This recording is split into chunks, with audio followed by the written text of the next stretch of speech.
Salut les gars et bienvenue dans la vidéo. Donc, sujet de cette semaine, c'est suite à une question qui était posée sur le GTL. Donc, on m'a posé une question, c'est quelqu'un qui est inscrit chez nous, qui m'a posé la question sur le GTL. Et il m'a posé la question, est-ce que le goulotte technique logement est obligatoire? Et j'ai commencé avec GTL ne veut pas dire nécessairement goulot technique de logement. En fait, quand tu regardes dans la norme, quand tu regardes GTL, il parle du gain technique de logement, pas nécessairement un goulot. Donc, est-ce que on a le droit de faire le GTL avec d'autres matières qu'une goulotte achetée préfabriquée? Et la réponse est oui. La norme nous dit que le gain technique logement, il peut être réalisé, que je me rappelle le texte, il peut être réalisé en tout matériau autorisé dans le bâtiment. Donc voilà, ça peut être du bois, ça peut être du carreau de plâtre, du placo, ça peut être fait avec n'importe quelle matière avec lequel on utilise pour fabriquer des logements.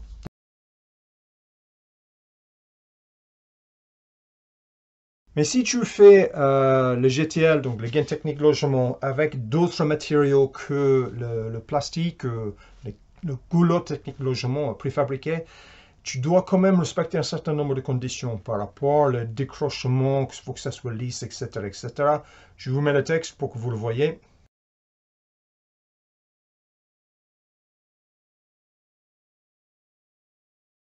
Et il parle aussi donc de l'installation du GTL encastré, semi-encastré et en saillie.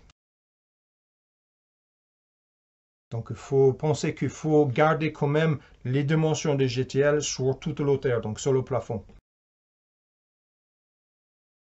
Mais honnêtement, pourquoi tu vas te prendre la tête à fabriquer un truc qui coûte si peu? Donc, un GTL, un goulotte technique logement sur le plafond avec les fixations, avec le Rails, avec les systèmes de data noir pour, quand tu as beaucoup plus de gains qui arrivent par en haut, il y a un data noir pour que toutes les gains arrivent dans le GTL. Pourquoi tu vas te prendre la tête à fabriquer ça? Tu vas passer beaucoup plus de temps, ça sera moins propre, ça sera beaucoup moins pratique pour les dépannages et les éventuelles modifications de ton installation. Donc vraiment, aujourd'hui, le goulot technique logement, c'est tellement, c'est beaucoup plus pratique. C'est vraiment pas cher et tu vas t'embêter beaucoup moins à l'installation et des modifications ensuite. Donc vraiment, je te conseille de l'installer. Mais ce n'est pas une obligation. Tu peux le faire avec autre matière. Donc le texte est très clair sur ça. Donc voilà, j'espère que c'était assez clair.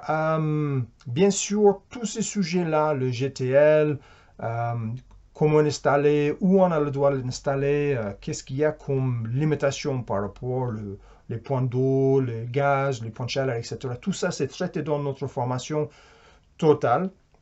Et une petite partie de cette formation complète, il y a une petite partie, ce qu'on appelle les dimensions en tableau. Et ça, on le propose individuellement en mini-formation qui est disponible sur notre site. Il suffit de cliquer, puis payer par PayPal. Donc ça, c'est disponible. Mais bien sûr, si tu achètes la formation complète, les dimensions en tableau, le GTL, le ETL, toutes les normes concernant l'espace technique, électrique, logement et les GTL, tout est traité dedans. Donc si tu es intéressé, ben, en premier, si tu es intéressé par le métier d'électricien, tu m'envoies un mail, l'adresse sera en bas, et je t'envoie des informations sur le métier d'électricien et aussi sur la formation que je te propose. Donc voilà, à très bientôt les gars, ciao!